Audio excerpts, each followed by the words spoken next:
LDF ചർച്ച ചെയ്യപ്പെട്ട ഒരു വിഷയമായിട്ട് അത് വന്നിട്ടില്ല. നിങ്ങളിപ്പോൾ ഇവിടെ പ്രചരിപ്പിക്കുന്ന ഒരു പ്രശ്നം ശ്രദ്ധിച്ചു കഴിഞ്ഞാൽ വർഷങ്ങൾ പഴക്കമുള്ള കേസുകളാണ് ഇപ്പോൾ ഉയർന്നു വരുന്നത്. ഇപ്പോ ഏതെല്ലാം രീതിയിലുള്ള മർദ്ദനങ്ങൾ കേരളത്തിൽ നടന്നിട്ടുണ്ട്. അത്തരം സംഭവങ്ങളിൽ ഏത് പോലീസിനെതിരായിട്ടാണ് UDA ഗവൺമെന്റ് കാലത്ത് നടപടി സ്വീകരിച്ചത്? ഒരുപാട് സംഭവങ്ങളില്ലേ? അടിയന്തരാവസ്ഥ കാലത്ത് അങ്ങേയറ്റത്തെ പീഡനം അനുഭവിച്ച ഒരാളാണ് ഞാൻ. എന്തിനാണ് എന്നെ അറസ്റ്റ് ചെയ്തത്? എന്തിനാണ് എന്നെ തല്ലിയത്? എന്തിനാണ് ജയിലിലടച്ചത് എന്നത് ഇപ്പോഴും എനിക്ക് വ്യക്തമല്ല. DARVS കേസെടുത്തിരുന്നു. കേസൊക്കെ പിന്നെ കോടതി വെറുതെ വിടുകയാണ് ചെയ്തിട്ടുള്ളത്. അന്ന് ഞങ്ങളെയെല്ലാം മർദ്ദിച്ച ഏതെങ്കിലും ഒരു പോലീസുകാരന്റെ പേരിൽ പിന്നീട് അധികാരത്തിലുള്ള UDA ഗവൺമെന്റ് നടപടി എടുത്തിട്ടുണ്ടോ? കേരളത്തിൽ പോലീസിന്റെ നയത്തിന്റെ സമീപനമാകെ മാറി. ലോകമർദ്ദനം അനുവദിക്കില്ല,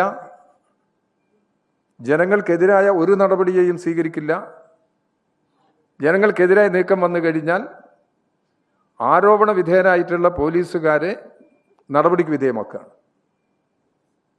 കേരളത്തിൽ നിരവധി പോലീസുകാർ സർവീസിൽ നിന്ന് പുറത്തുപോയില്ലേ ഈ 9 വർഷക്കാലത്തെ ഭരണത്തിനിടയിൽ? അപ്പോൾ കുറ്റങ്ങൾക്കെതിരെ കർശന നടപടി സ്വീകരിക്കുന്നു. ഒരു കുറ്റകൃത്യവും പ്രോത്സാഹിപ്പിക്കില്ല എന്ന ഉറച്ച നിലപാടിന്റെ അടിസ്ഥാനത്തിലാണ് പോലീസുകാർക്കെതിരായിട്ട് നടപടി സ്വീകരിക്കുന്നത്. ഇനിയിപ്പോൾ വർഷങ്ങൾ പഴക്കമുള്ള കേസാണ് ഇപ്പോൾ ഉന്നയിക്കപ്പെട്ടതെങ്കിലും കാരണക്കാരായി ആരോപണ വിധേയരായിട്ടുള്ള പോലീസുകാരെ സസ്പെൻഡ് ചെയ്യുക എന്നുള്ള നടപടി സ്വീകരിച്ചില്ലേ?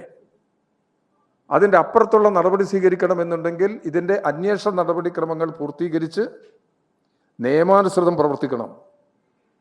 ഗവൺമെന്റിന് നിയമാനുസൃതമേ മുമ്പോട്ട് പ്രവർത്തിച്ചു പോകാൻ കഴിയുള്ളൂ. അത്തരമൊരു നിലപാടാണ് പൊതുവെ ഇക്കാര്യത്തിൽ സ്വീകരിക്കുന്നത്. ഒരു കാരണവശാലും പോലീസ് മർദ്ദനത്തെ ന്യായീകരിക്കാനോ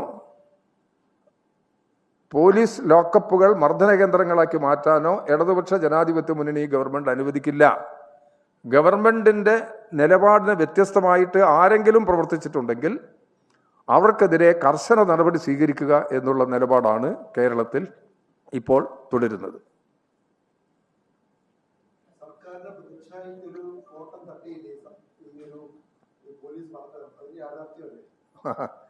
സർക്കാരിന്റെ പ്രതിച്ഛായക്ക് ഒരു കോട്ടവും തട്ടിയിട്ടില്ല.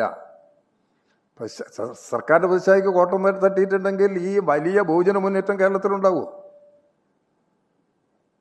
കേരളത്തിൽ ഗവൺമെന്റ് സംഘടിപ്പിച്ച പരിപാടികളൊക്കെ നിങ്ങൾ ശ്രദ്ധിക്കുക. കഴിഞ്ഞ ദിവസങ്ങളിൽ ആ ബഹുജന മുന്നേറ്റം ഉണ്ടാക്കാൻ കഴിയുമോ?